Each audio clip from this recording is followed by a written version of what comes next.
Hey, lovely people. So, for those that are about to watch this podcast or this interview, I just want to say how important it is to hear stories like Jackie's. Cancer now is rife, it's one in two, male or female. The lovely Jackie, this lady worked in the hospital that she ended up getting the diagnosis and then treatment for her cancer within that same hospital. Her story is phenomenal. And she came out the other side. Please listen up to what she says because the truth is, there is so many options. There's so much information that you're just unfortunately not told about that you do have as options that will empower yourself, just like Jackie took and empowered herself and took back some control. I really hope you enjoy this podcast. Please spread it far and wide to any one of your loved ones that's been affected by this horrible disease. Send you all good health and happiness. And thanks again for listening. Is about that. I woke up with a little bit of a man flu. If you're there, if you can hear me, I just sneezed at you. Okay. Right. Hey, how you doing? Can you hear me? I can, and I can see you as I'm wiping my snotty nose. I could see you. I couldn't remember what to do to get me up there. You're looking well, mate. Thank you. You are looking really well. It's been a while since I've seen you, actually, isn't it? Yeah, I've got a bit of hair now. Yeah, you're looking good, Jack. It's really nice to see you. Honestly, it really is quite. Do you know what? It hit me as I saw you. Just how it's been a journey, isn't it? My goodness, it really has been a journey. Still on it. You are still on it. You are. Yeah, doing my head in. But is what it is. What is what they say when you just accept something. Well, you do. You accept it, but I'd say you've accepted it and you've taken it by the scruff of the neck, in fairness. I mean, you've not just accepted it and laid down, have you? You've stood up and you've kept cracking on. Well, yeah, you don't have a choice, really, do you? Well, you do, but if I'd had that choice, I wouldn't be sat here. Very true. No, very true. No, and it is. I'm glad you touched on that because we do always have a choice, and there's not. I've worked with people over the years, and they've not chosen to take. They've not chosen to be as strong. Let's put it that way, as what you've been, and you have to be. To get to where you are, you've got to be strong in this situation. So I'm hoping this last little nose blow will get rid of. I'm so freaking annoyed. I was hoping to be on top form for you, and I woke up with just streams of snot coming down my face, which is disgusting. Look, what I wanted to do is I wanted to have first of all a chat about, so when you, in regards to the aftercare from the hospital side of things, has there been any advice about what you can do to start sort of rebuilding? I mean, what's the counts actually start with the counselling? Are they providing that? Is that something that they've catered? Yeah. They provide 6 free counselling sessions if you need them. Yeah. And then he did say if he felt I needed it extending, he could extend it. Okay. So I don't know. It's going okay. It's just a chance for me to get stuff off my chest with a stranger. Do you know, with family and friends, you tend to hold it back a little. I don't with him. Good. I don't. I just bawl. Good. Well, that's the thing, isn't it? It's like you said, and it's one of the things I've learned over the years with working with people like yourself is how the role expectancies can actually add weight. And it's nothing against the ones we love. It's just you tend to, well, a lot of people I've worked with they often say it's like you end up carrying their grief as well. Like you can't just let go because they're expecting you to be this way, or there's an expectancy of some sort. So that what you've just said, that really resonates with what I've experienced as well. Yeah, I have been honest with them. Can't see through my glasses. I have been honest with them, and I do tell them off. I do. You do? I do, yeah. And it's please don't bring your shit to my door type of thing, because I hate.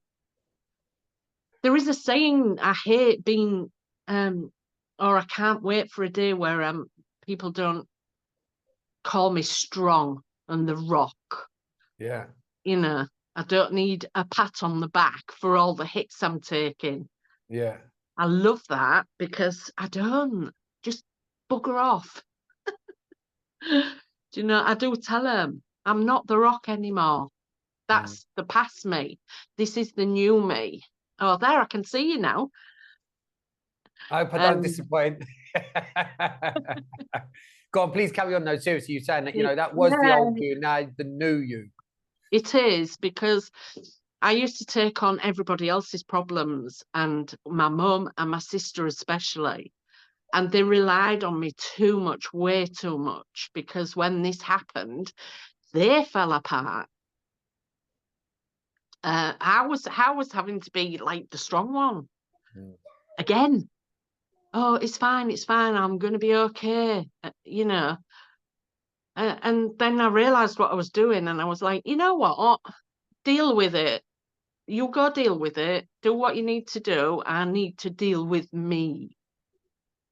So yeah, I have changed because I think you have to, don't you? You have to, because it's self-preservation is what it is. So I had to get a little bit selfish as well, because I never was, and I think I needed to be as well, to put myself first. Yeah, it's hard when you've been the strong one. Yeah. You know, it is. Do you remember when we first spoke? I don't know if you remember. It's really lovely to hear this, because I remember saying to you at the time, way back then, it's time to put yourself first. You have to put Yeah, yourself well, it was first. maybe you I listened to then, because yeah, I did. I've got chemo brain, so you know, you might have to remind me of Yeah, things. no, that's fine. Yeah, that literally is It's so verbatim. bad. Verbatim what you said is what I was telling you right at the beginning. It's about now being full of yourself, putting Yeah, yourself first, and telling them in the nicest possible way. And I remember telling you this, tell them to piss off. Sometimes you have to, because, yeah, and it's really funny because I think yesterday, yeah, I did yesterday when we spoke, I mentioned a lady called Debbie with you. I said to you there was a lady called Debbie, that it was Debbie. So the first person I worked with was my Uncle Laurie, which is how this whole soul and cancer coach thing started, was with my Uncle Laurie, God rest his soul. And then after my Uncle Laurie, I did the whole, I never forget it. Like when my uncle was sick, back then I was completely anti-religious and anti-spiritual, because I don't know if I've shared this with you before, but as a child, indirectly through the church, I got sexually abused. So I had a really yeah. big hatred I for do remember, yeah. like anything like that. And I felt really hypocritical. And I remember when I prayed, I remember praying, I was like, right, God, if you are there, if you can help my Uncle Laurie, you know, I promise you I'll do this and I'll tell people.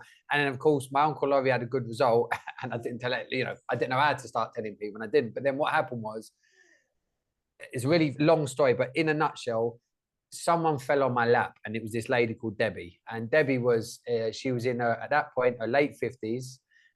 She'd been like a yoga teacher, Pilates teacher. She didn't smoke. She had an occasional glass of red wine. She ate really healthy, and she got a form of breast cancer. And they'd put it down to dairy, because there's a lot of carcinogenics. There's a lot of issues with dairy, especially not dairy back in the day when the cows are out just naturally in natural grass and stuff. It wasn't so bad, but of course that's not what happens now. So anyway, with Debbie, she's got 3 daughters and 5 grandkids. So she, you know, and she was like she was the helm of everything. So when anything went wrong with anyone, and it wasn't just her immediate family, it was cousins, it was like she was like that person.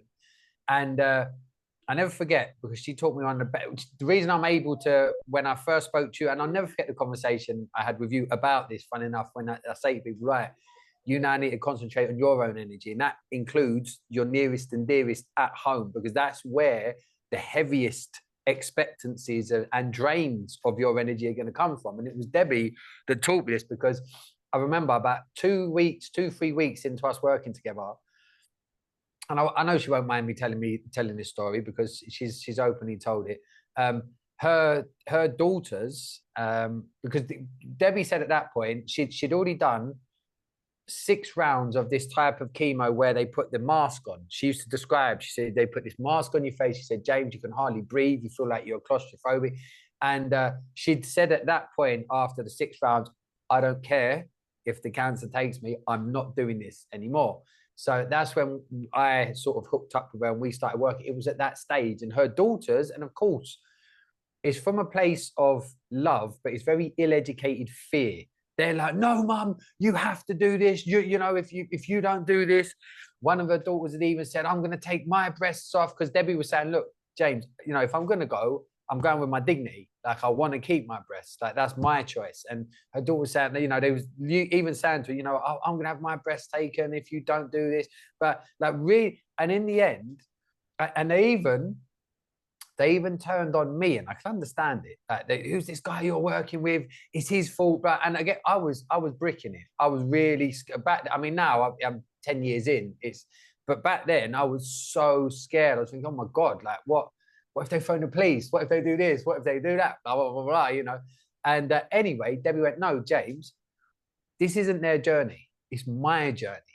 And I'm not going to speak to them until I get better. And she cut them all off. She stopped, she literally turned her phone off to all of them. And she said, I can't heal with their energy and their grief. I'm still alive, James. And the way they sometimes look at me sideways as if I'm dead, or as if and it was amazing. It was, I mean, it took me through a lot. I went through being completely honest. It was that journey that caused me to have a near enough mental breakdown. I nearly lost my wife, Gazelle, and my 2 kids. Like, I couldn't handle it. I couldn't handle the whole. I was never trained in detachment, so I was like all in, and I was seeing what was happening. I was like, but anyway, my point is, all these years later, since Debbie, that was the biggest lesson I ever learned. That when people fall ill, the biggest thing that they need to do before anything else is say to everyone in their lives, right now, this is about me. This is my time. It's not about you. Like, if you're worried, if you're concerned, you keep that out of my life. Because if you're going to be around me, I want you to be happy. I want you to be positive. I want you to be jovial. Let me lead the emotion. So if I am having a down day and you're around me and I'm openly being down, then you can support me then with that. But don't come around with your grief. And I was like, my God, that makes so much sense. So what you've done, back to you, what you've done, honestly, Jack, it was the best thing you could have done. And how is those relationships now? Well, I mean, family relationships, it's still, I feel like with my sister, it's a little bit strained, but she understands that it needs to be this way, because she's got her own problems. She is same as you. She was sexually abused as a kid. I took all that on board, and now I've backed off, and I've told her she needs to deal with it herself. I can't do any more for her. So she gets it. And we're still close. But I tell her now, if she starts bringing it to me, I just tell her, I don't need it. Stay away. And a lot, because I worked in a hospital. In the hospital, I was having my treatment. It was really difficult because everybody wanted to come and see me. And when I was at my worst, it was written all over their faces. Yeah. And I just said, can you not come and see me? Because you're just bringing me down with the holy shit, she's gonna die face. Yeah. This is the faces they couldn't hide from me, because I was really bad. Can you, at this point, do you mind saying what it was? Obviously, I know, but do you mind saying what type of cancer and where you was with it? So it's called HER2 breast cancer, and it was hormone negative. So my breast cancer was the type that could spread. So I had to have like a strong chemo. They call it the Red Devil. Is that what they call it? Yeah, that's what it's nicknamed, the Red Devil, because it blasts your whole system. because after I'd had a biopsy, there was a chance that cells had escaped from this area and moved. So then they put you on the Red Devil, and it's very aptly named. It was not nice, not pleasant. But I was already on the RSO before that anyway. The reason is, like I said, I want this is it's not going to go up on any websites to do with RSO. I want it to go on a place where people with cancer that feel that they've got no option, that actually, listen to this lady, listen to her, her story. Is that okay? Do you mind if it's, Yeah. like that? So yeah, so if we go back to actually then, because I said I can chop this up anyway to make it make sense. Do you mind then going back? Do you mind going through sort of your story from when you found out? Like, how did it happen? And then we'll, if that's okay with you, naturally bring it up to then you found out about RSO, and we can have that, of course, that information, share that information then, if that's okay. Is that all right? Yeah. Lovely. So you just want me to start with, again, how I found out? Yeah, if you sort of go from like because you, like you said, maybe say, you worked in a hospital, because I think this is all very poignant. It's the fact that the environment you was in was an environment that you would have been obviously familiar with people and with this disease, but then it's that, of course, that, oh, now it's me sort of thing. And then, and I think that's why I know why it's going to be so powerful, because people will be like, oh my God, so she worked in these places, and getting your take from that perspective I really think will help people. Okay, yeah. Will you shut the door when you leave, please, so I can just... That's the only ones you have. Thanks. Sorry, hubby's just got back with my prescription. Right, so how I found out. I actually work in the hospital that I was treated, but it's Castle Hill Hospital, and I was actually at work when I found a lump. I had a really deep itch, and as I scratched it, I caught the edge of what I thought was a lump. So, you don't know, but, you do the checks with this part of your hand, and there was definitely a lump. So, it's fairly quick, from finding a lump to ringing your doctor. The same day I rang my doctor, I got a phone call from the breast clinic to make an appointment to come in on the same day. I then got my appointment to go have a mammogram. I think it was about 5 days later. And then, so what they do, they have a process, and you'll go for a mammogram, and they picked up the lump. I knew what I was looking at because I've seen it before on scans with me working in a hospital. So I knew this wasn't a cyst. And they're not allowed to tell you, because it's just, they have to have like a proper biopsy. So she said she didn't like the look of it, and she wanted to do a biopsy. So all in one day, you get your mammogram, you get a biopsy, and then you have an ultrasound as well.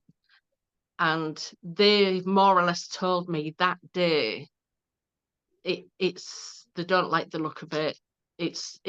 Basically it looks like cancer. So I kind of was expecting that diagnosis anyway. And it went so quickly. It was like within 2 weeks I was back diagnosed. They were putting in a plan of action, and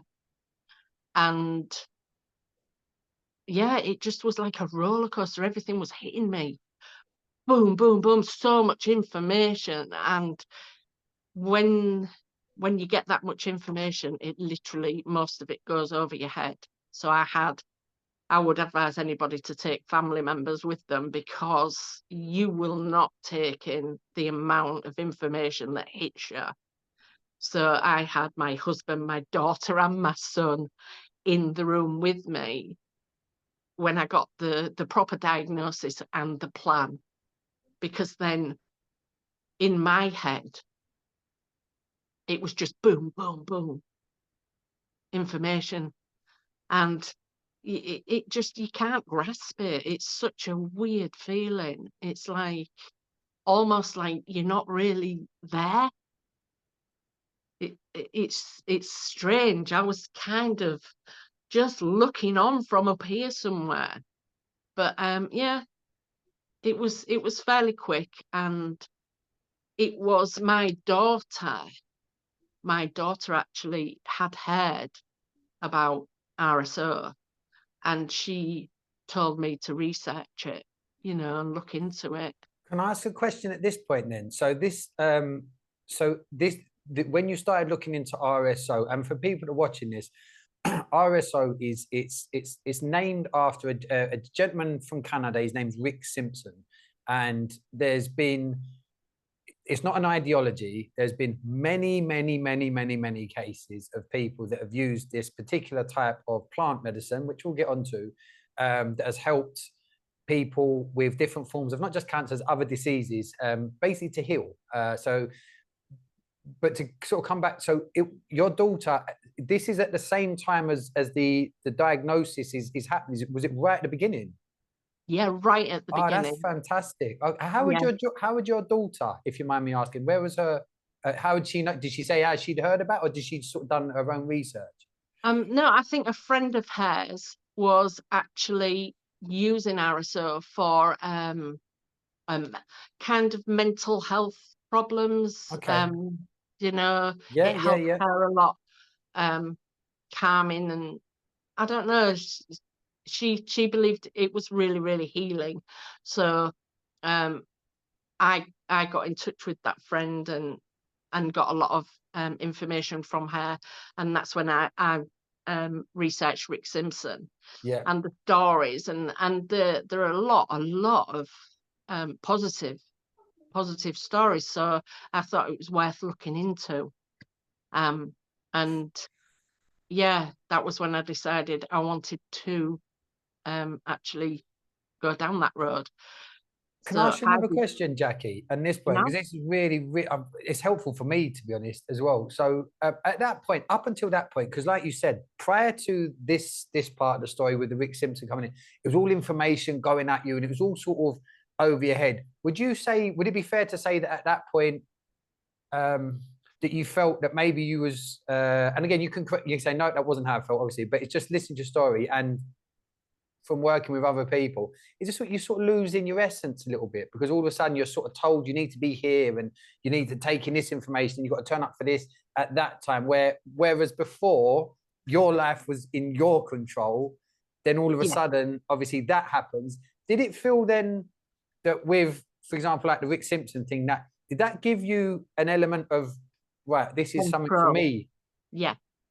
Definitely gave me an element of control back, because they hit you with everything. The cancer treatment, the which road you're going to go down, and it is so vast. There's so much information, and they just literally throw it at you all in one go, and it does feel like you're kind of losing control. They're taking over. This is what's going to happen. You're going to do this. You're going to have 3 sessions of this EC. Then you're going to have 3 sessions of this docetaxel, and then we're going to go down the route of the operation. And then after that, you're going to have radiotherapy. And it just is they are taking over you. And I think with the Rick Simpson thing, I had more control. That was me, helping me. And I liked the thought of it because it's plant medicine. It's been around thousands of years. Well, before us, I would presume the plant has been around before humans. So, it just, I think, I was thinking, this is nature's way of saying, here, use this. This will help. And it was like me taking back a little bit of control over my body. So yeah, I decided to do that before my chemo actually started. That's really interesting, because the studies have shown that well, as you'll know better than me anyway on this, but when people go in for these types of treatments, that it naturally it shuts down your natural immune system, so your body's defenses weaken, which of course at a time where you need them as strong as possible, because of, you know, one thing I would say without any, well, I think none of us have to be a doctor to know that Mother Nature rarely gets things wrong. Like nature tends to know. And what I mean by that, I'm talking about our bodies, because when we get sick, obviously we're not inside, but our bodies are. Like there's so many things going on. And unlike conventional treatments that they sort of, as we all know, it's sort of a ballpark area with a lot of collateral damage. Whereas with the body, it knows where to go down to a molecular cellular level. Right? That's the one that's sick. Let's latch on to that one. So when you go in for these treatments and it starts shutting down your natural immune system, of course, your body's sort of going, oh my God, like I need this energy. I need to be able to help. And with the Rick Simpson oil, just to get a bit nerdy with people, and please look into it. Anyone that watches this, please look into this. I want to reference someone at this point. His name is Professor Raphael Mechoulam. He's a Jewish guy. Look into his work. So Professor Mechoulam, 1996 or 1997, he introduced a part of the human anatomy which up until that point wasn't known, which was called the endocannabinoid system, which every human, in fact, every creature with a spinal column has an endocannabinoid system. Your dog, your cat, a squirrel, anything at all. And it works the same in any creature. And it's quite simple. It's the body's regulatory system. And when it's working, what it does with thousands of these little electronical receptors, CB1 and CB2 receptors, it sends off signals to the mainframe to let the body know, right, we need an uptake in the production of cannabinoids to help fight imbalance. Because of course, the body doesn't know cancer. The body doesn't know Alzheimer's, cerebral palsy. The body knows inflammation. And when you put RSO into your system, again, it's not a maybe, this is a definite. And in fact, there are parts of the world where this is a go-to, even with kids with cancer, prior to chemotherapy or radiotherapy, for the reason that I'm assuming you did it, which was to get your system up and running and prepared for the battle ahead. Does that sound about right? Absolutely, yes. I wanted it. I wanted it in me so that I was stronger, because I knew that the chemotherapy, it's a poison. It's rat poison. It's horrible. And you put it into your body and it is proven to work. I can't deny that. I work in a hospital. I've seen it work, and I've seen it work on people who are not taking RSO, and I've seen it fail. And I just wanted to give myself the best chance that I could. And this, for me, felt more natural than the poison. But I would never say to somebody, don't have chemo, just do this. I would never say that. I would definitely do it alongside, because I now know the benefits of it, because I've been through it. I've come out the other end. I'm in remission. So I did everything I possibly could for me, even down to the old wives' tales of poultices with castor oil. And I did everything I possibly could for me. And that felt right for me. And I want to add there, because you said that with a smile and the old wives' tales. And this for me is where, unfortunately, we get quite dismissive as a new society. Because guess what, people? Cancer wasn't as rife back in the days. Yeah. Like, it wasn't as recorded as not. I mean, in the years that I've been working in cancer, I remember, so when my uncle got sick, we was looking at all the statistics. And at that point, men was at 1 in 16 and women was at 1 in 20 or 1 in 21. Yeah. Now it's 1 in 2, male or female. So something's wrong. And I don't want to go down that route, but I want to go back to what you said. Old wives' tales. What I've learned over the years, mums, women, they've got this maternal instinct. And I've witnessed this, the stuff I've seen with people that I've worked with, and normally is the mum, what they've taken on board. And I know you said it with a smile, But I would also say that must have felt good for you to be doing those things for you again as well. No, all Yeah. of the stuff that you did for you. Yeah, because I think somewhere along the line there is a truth in what we consider old wives' tales, because they have actually proven that castor oil does break up masses, scar tissue. I've used it because I've got cording, and I've used it to break up the scar tissue, and it's worked. So there is a truth. So I felt better using the old wives' tales because I think there's some truth in there, and the plant medicine and the conventional medicine, I did all of it. And it wasn't easy. Like, example, we spoke yesterday, and you said, "Do you know what, James? With the RSO, I hated. There was a period where you really didn't like it, didn't you? Do you want to sort of?" Oh my God, yes, because I mean, I know what I don't know how to put. I know what it feels like to be high. I Yeah. was young once, Yeah. and Of course you was. You still are. plant medicine played a part in my past for a short while, so I kind of knew what to expect. But this was so much more because it's so concentrated. And you do start off with the sesame seed amount, Yeah. a very tiny amount, which was fine. And then you build, and as you're building, for me personally, I felt it was going too fast because I was just stoned all the time.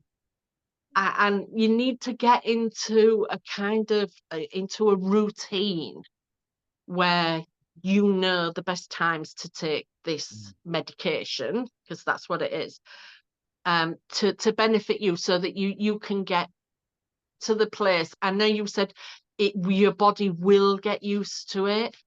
At the beginning, I couldn't see that my body was going to get used to it because it didn't feel like it was.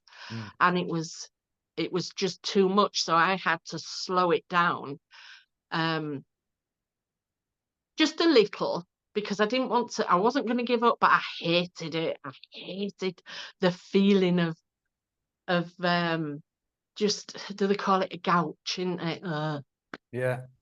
Yeah. Um, I think that these days the kids call it a whitey. a When whitey. yeah, a whitey. That happened when that happened to me. I'd never had one, never, and it was like, oh my God, what the hell is going on? I didn't like it, and I was sick. But it was the strangest thing. As soon as I was sick like that, I was me. I was back to me. I wasn't this having a white it just that was it. I was sick and it went. And I thought, wow, that was so weird. Then it was my hubby who actually told me that was a whitey. I'm like, oh, okay, don't like that. Yeah, once I got past that, I don't like the taste, so I started to put it into capsules. Yeah. When the dose started to get bigger, I started to put it into capsules, which was a lot better for me because then I wasn't tasting it. I think I associated in my head the taste with getting high, and I didn't like that feeling. So once I'd started putting it in the capsules, it was a lot better. And once I'd got up to the full dose, after a few, my family have informed me that I was hilarious because I'd got up to the full dose, but I was still a little, wappy. Yeah. And at this time, I'd started going for my treatments, and I'd let them know in the hospital absolutely everything I was taking, and they advised me on a couple of things to stop because I was taking, I think, turmeric with black pepper, and they told me to stop that because of the black pepper. So fine. When I mentioned the RSO, and I called it RSO, and I called it plant medicine, and one of the doctors actually exact words to me where, stop taking that, I don't know what it is. And I said to her, well, I'm sorry, I'm already on the plan. I'm not going to stop because I think it'll benefit me. And you need to research it because it's not my problem that you don't know what it is. That's your problem. And if you research it and come back to me and give me 100% stop taking it, it will affect your chemo, then I'll reconsider. And she never came back to me. So I presumed, sorry. That's all right. That's all right. No, please, that's fine. Can I just, Yeah, but Just Jack, do what one you need. minute. Jack, do what you need to do.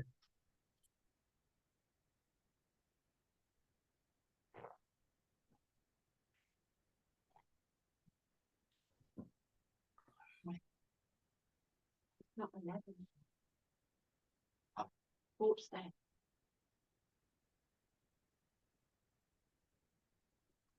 Oh, sorry, my sister just turned up a bit early. That's all right. So where was I? Remind So me. you're saying, so basically the doctor, she'd said about no, and you'd said, right, please, like, if you can tell me, do the research.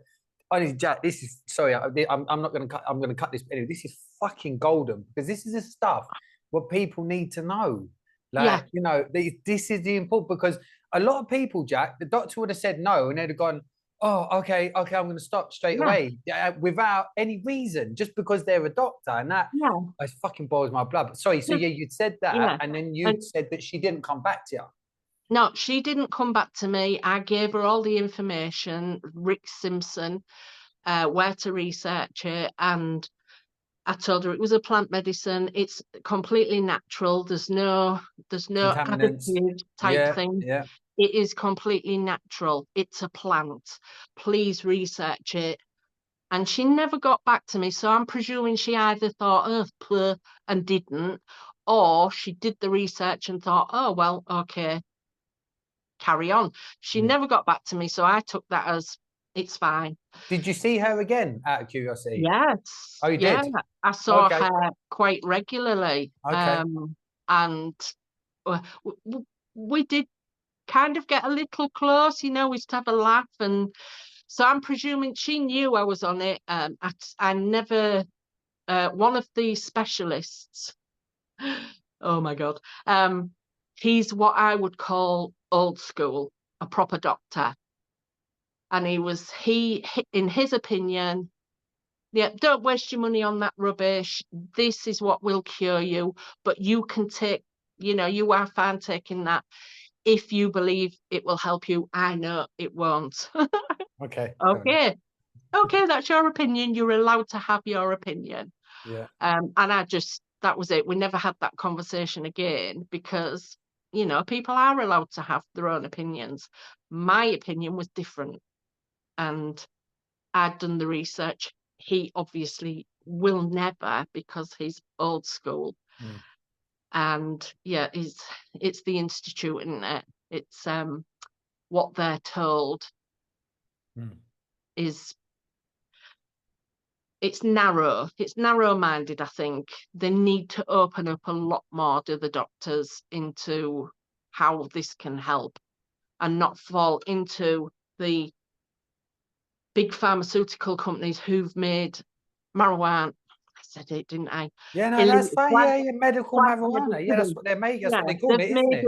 They've made it illegal purely because you can literally grow it in your back garden. So they're not going to make any money. They're not going to make any money. So they don't want it around. And just to be clear, Jack, you're not a conspiracy theorist. Like, you worked in hospital, so you're not saying this out of spite. You're not saying this. You're saying this, am I right, from a place of someone who's actually now lived it and experienced it, and it's almost sharing to other people to say, look, you know, please, with the doctors, like you just said, with it, it's really funny. So I want to go back to you, but about a year ago, I interviewed a doctor that had left the pharmaceutical industry. She's from Holland, and she said, and it's always stuck with me. She said the reason she left, she'd been involved in it for 15 years. She'd done, you know, she'd gone right through the ranks and quite a top end, high end medical practitioner. And she said, you know what it was, James? I realised we wasn't giving people a choice. And I knew there was other choices, but we wasn't allowed to give them a choice. So, and I think that's what you just basically said, really. Yeah. They are terrified to actually even suggest it, because it's frowned upon, it's illegal, you know, and it's only illegal because a man decided it's illegal because I can't make any money off of it. And I know that. Mother Nature doesn't make a medicine and charge you for it. You know, it's free. It's there for you to use. Man is a different animal altogether. So I think I've come across one person in the whole of my journey through this, one person that knew what RSO was and was like, oh, nice. Oh, You know, really? yeah, Like someone. a junior doctor, a Oh, junior amazing. doctor. And I Amazing. told him, and he was like, but he was like this,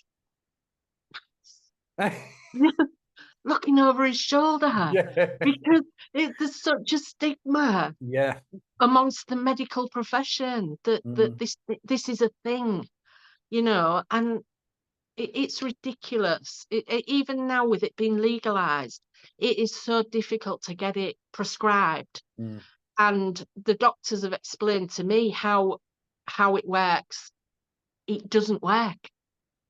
They're telling you how it works, and they will then turn around and say it does not work. The way the government have set it out, there is a fingernail amount of people that can actually get it on prescription. And it's ridiculous. Do you know how that got legalized? Do you remember when there was that lady? She got caught up. Was it either Liverpool or Luton? You know this story, right? And and it was because of her son. Again, he was having 200. Either what? Let's be conservative. It was definitely 100. I'm sure it was more. 100 epileptic fits every day. She managed to get him over to Canada, I think it was, where it's legal. And within 2 days, he went. First day he went down to something like 20. Second day, completely no. And you can imagine well, you are a mother. I'm a dad, and I know how I feel. If that was my kid, if you was to see that, you wouldn't care what laws or legalities that would try and restrict you from your little baby having peace. Do you know what I mean? Yeah, and it's ridiculous because they know 100%. They know, because I've asked the doctors. They know it helps. They know that, but they've got no control over the government. They've got no control. They have to go along with the guidelines. Well, they don't want to lose their license, do they? No. And it's ridiculous. It really is, because, you know, even if it doesn't help, say if somebody was to just choose RSO and it didn't work and they passed on, I will 100% tell you, even if that's the case, it helps so much more with pain and just peace, because, you know, when I went through the full dose, and it was coming to the maintenance dose. Sorry, I forgot the word for maintenance. I was still right in the middle of treatment, and it was so painful. But I didn't realize how painful it was until I was coming off onto the maintenance dose, and I couldn't cope with the pain. It was too much.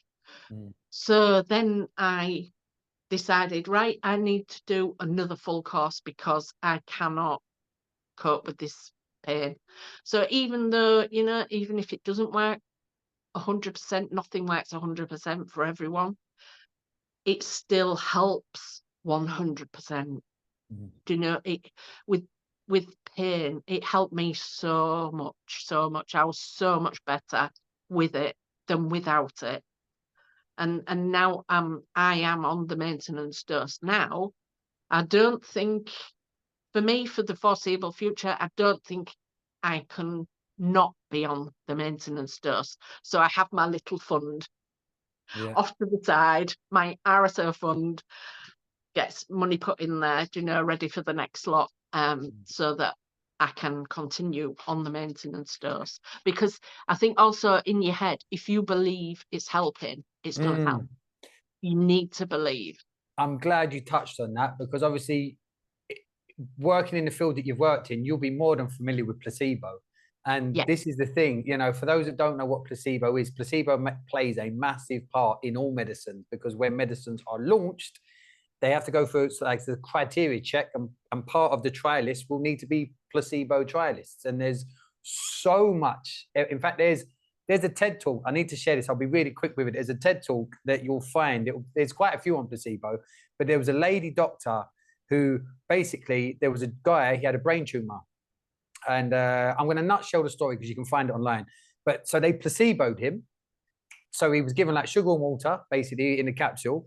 And his tumor healed within something like 6, I'm going to go 6 months. I think it was quicker than that. You'll find the story because it's so mental. 6, but then he found out that he'd been placeboed and the tumor came back. The exact same tumor came back, and they placeboed him again, and it worked again. They said, no, this time it's definitely not, it's 100. And anyway, this time it was years later, he found out again. He died within 6 months. And that's a true story. And there's many accounts of it. And my point of bringing that up is, for me, Jack, and this is where I wanted to end with, with this part anyways, is how much of it was your mind that got you through to this stage? Because you had to make some decisions, didn't you, as well, with family and stuff as well. If you mind touching on the mental journey that you went through. I have suffered, I would say, a little PTSD, and I was not in a good place a couple of times where, that matrix option, the blue, the red, I would have definitely, I would have cashed out a couple of times. But I think it helped me through that as well, because it's very calming. Shall we say, it's very calming. And I think without it, I would have struggled. I would have really struggled mentally as well, because although you're surrounded by people, it's a journey you're on alone. It really is. And mentally, it can just mess with your head, because it turns you into something you're not. You become something else. It's really difficult. I mean, I still struggle now, but I am in therapy now. And I think now I've accepted that I just need to cry sometimes. Sometimes I just need to cry. And I do. And it helps. But yeah, mentally it's hard. Very hard. Thank you so much for sharing your story, because as I said to you at the beginning, for me, the importance is people like yourself, that I know if I was watching you and I'd, God forbid, been given that news, you often do think there's only one narrative, because you often only get one narrative. This is where, and like you said at the beginning, all of a sudden your essence is, you turn up, you might have had a pain or something, you don't know, and then someone says it's this, and you now need to be here for this, and then and all of a sudden your whole life has been taken away from you, and it's been governed in the place that you're going to associate with fear, which will be the hospital, because it's the place now, that's the bad news place. Now it's the place that I turn up and I don't really know what's happening and what's going on, but I just sort of sit there and sort of nod and in fear and not knowing it. But what you've done is evil puppeteer. But it is like an evil puppeteer. Somebody else is pulling your strings in a direction that you do not want to go, and you've got no choice. And the thing is, you've said that, you're not, a disclaimer from both of us, we're not saying that the doctors are evil or it's the situation. It's the situation is evil. Definitely. It really is. And it cancer, they say about cancer spreading, it's amazing how it spreads in the family in regards to the mental side of things. mum, we find out mum Jackie or sister Jackie's got cancer, and then everyone else is, oh, is that fear again, because we're all so ill-educated around this disease, when if you just scrape a little bit into, well, what can I find out? You'll find out, oh, okay, you know, what am I eating? Am I exercising? How do I breathe? You know, what natural options are there? The point is, you're not on your own in that situation in regards to the information that's being driven at you. You've got so much, if you start having a look yourself, that I'm not saying you should subscribe to everything, but at least have a look. Have a look, because as Jackie shared, you feel more empowered, right? Once you started doing all that, the old wives' tales, the turmeric tea and the black pepper, which I don't understand why that was shut down, because both of them have been proven to be amazing. I think the black pepper was a contraindication with the chemo. Right. Okay. That was the only thing. So that was the only thing I stopped, was the because I use it for anti-inflammatory for the turmeric. But yeah, that was the only thing I stopped. I'm back on it now. I don't care. Yeah, and we have turmeric tea pretty much every morning. We give it to our kids as well. Because with the black pepper, it helps the body absorb it better as well. That's why. So we had black pepper. We had a little bit of organic coconut oil, which also helps homologize. And we have that pretty much every single morning. And it's really funny because my wife is Persian. She's from Iran, and which we've been to. And talk about old wives' tales, they still use so much of the natural remedies for everything, herbs, spices. It's all, that's the go-to. And you only then, when things feel like they're getting, you're okay, maybe now I need to go and see a doctor. But the first line of defense is phone up grandma, Nan, this is what's happening. Nan will say, right, you need this, you need a pinch of this. And 9 times out of 10, it works. How do I know? Because I've been living it. If I was to show you in fact, you know what? I'm going to do something really random. Let me show you I call my wife a witch. Let me show you can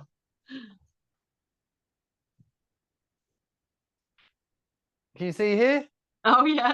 It's all big. There's everything here, like proper natural chamomile, not the stuff in the tea bags. You know, there's so much stuff you can do with nature. And that's what makes it scary, is because like you said, Jack, I don't want to be, you know, disclaimer here, I'm not saying this is fact, but it's like you said earlier on when you said, is it a case that they just can't make money off of when we use natural things? It really is, because I'm looking at everything now. Like you said, I am looking at everything. My cupboards are becoming bare because I will not have like Garnier creams, face creams. Nope. Nothing that I would have used before will I use again because of all the chemicals in it. I've just made myself, I picked up flaming ringworm in the hospital. God. And I've used the conventional stuff, bought it over the chemist, got it from the doctors, and nothing is working. So I've now made my own balm from coconut oil, tea tree, little bit of tea tree's amazing, and a little bit of turmeric in there, and I've made a balm, and this is what I'm quite yellow. From the turmeric. With turmeric, when you do the tea, you get this I get this yellow tash. If I forget his days, it stays there the whole day as well. Anyway, so sorry. I'm making my own balms, and I've also made a face oil with castor oil, frankincense, and there's another ingredient, all the natural stuff. I'm making everything myself now because I just do not trust that they haven't put something in these chemicals. Somebody sent me some lipstick. It's not a lipstick, it's a lip dye, and you put it on and it forms a crust, and then you peel it off and you've got red lips all day. Oh, so amazing. I thought, oh, that's pretty cool. And I put some on, and then I'm doing the reading the label thing, and it's got 3 carcinogenic colours in it. Oh God. Proven carcinogenic colours. And I'm like, oh, I'm rubbing it off. No. So that's gone in the bin. Can you just, for someone who might not know, what is carcinogenics? What are they? Why are they so bad? Well, in my opinion, it's something that's proven that can cause a cancer. The word is in it, carcinogenic. Yep. And even the tablets from Holland and Barrett, I was so disappointed because I just thought Holland and Barrett was, all natural, healthy. And I bought some B12 from them. Normally I get them offline because I'm looking for the ones that are not got the carcinogens in, because one of them has. And I bought some from Holland and Barrett without even checking. I just trusted them. And then I read it and it's got it in it. So I'm really disappointed with them. It's a carcinogen in there. Carbomenes something. It's not the one, because my daughter does all this research because she's got a degree in biochemistry. Amazing. So, she steers me in the right direction. Don't buy it with this in and that. So yeah, I was a bit disappointed with Holland and Barrett, and I think that's when I decided I need to start making my own stuff. Mm. It's and important. Dandelions. Dandelions, the amount of health benefit. Dandelions is one of the most powerful healing plants, isn't it? And do you know what's been found out? They're a weed. I know. Tricked. But exactly. But do you know what's amazing is it's been proven that where we live in different parts of the world, normally nature puts in your gardens what you need within that environment. It's freaking, but you say that to people and they'll go, oh, you're a hippie. And you think, no, you're an idiot. I'm sorry, but you're an idiot. You're not even looking. And it's for a reason. Honestly, but the dandelion thing, this has only been the last few months, actually, that was brought to me as because my wife, as I said, I genuinely think she was a witch. And even with that, people, if you look into the origins of what a witch was, people, by the way, back in the day, they were the old ladies that would go out into the fields, purposefully take poison, little bits, and then go out to find different antidotes to heal the poison. That is the origin of a witch. Yeah. So there is so much to be said about looking into nature, believing in yourself and your own, trust in your gut. If something doesn't feel right and you feel that there must be another option, have a look. Just have a look. That's all I'd say. And I'm sure that's what Jackie's emphasized. You've gone down the route, Jack. You've gone down a wormhole now with, making your own balms. And when you look into it, I mean, because obviously we live in Spain, we make our own sun cream, because people, by the way, sun cream, a doctor came out recently actually and said it's one of the main causes of skin cancers is sunscreen. And they're putting out advertisements for kids and all sorts, Oh, you need to send me a recipe for that, because I'm not allowed to sunbathe for a year after my treatment finishes because I'm more susceptible. So I've been staying out of the sun. And I bought a sun cream that it didn't have anything in it. Apparently, I need the one with the 5-star protection from is it the SPF or I can't remember. It won't rub in. Right, it just sort of layers on your skin. So you just I put it on and went out. My husband let me go out. I looked like Casper. It just wouldn't rub in. The funny thing is, the first time I made the homemade sun cream, and it was just like that. And then my wife was like, let me make it. And my wife made it, and it literally rubs in. So there's a video. I'll send you the video. There's a video of, and you'll see the ingredients. You'll go, oh yeah, of course that makes sense. Of course that. And I think they say it's between sort of 30 and 35 protection factor. So it's not a bad strength. It's good enough. You know what I mean, to get by. But listen, Jack, thank you. I'm late for a client. Doesn't matter. But listen, I'm going to edit this bit out. I'm going to say I want to follow this up. I'm going to message up because I want to talk to you about some stuff that I don't want anything for it. That I want to see if there's some stuff that we can do moving forward around some of the other stuff that I do now. And just to share with you, and then you can have a think. And if you want to get involved, like I said, I don't want anything for it. I would just love for you to give it a go and see if it works for you. And I'm talking about this is general health. So this incorporates a bit of exercise. This incorporates a bit of diet. That is a complete sort of package. Have a look, see what you think. get back Yeah. to me and let's see if we can. Well, if you want to give it Yeah. a crack, you've got nothing to lose at the end of the day. No. Yeah, I'll Brilliant. have a look at it. Yeah, great. Thank you so much, Dan. It was amazing. How do you feel Okay. after that? Anyway, was it a Yeah, good talk? that's fine. Fine. Yeah, I don't mind talking about it. Brilliant. Well, thank you so much. I've got to get onto my client, and Okay. I'll speak to you soon. All right. Thank you. That was Okay. amazing. All right. Thanks, Jay. If you or someone that you love is suffering with cancer at the moment, please feel free to reach out. You can get me through the Circle application. Just private message me, and I'm more than happy to have a chat. Take care.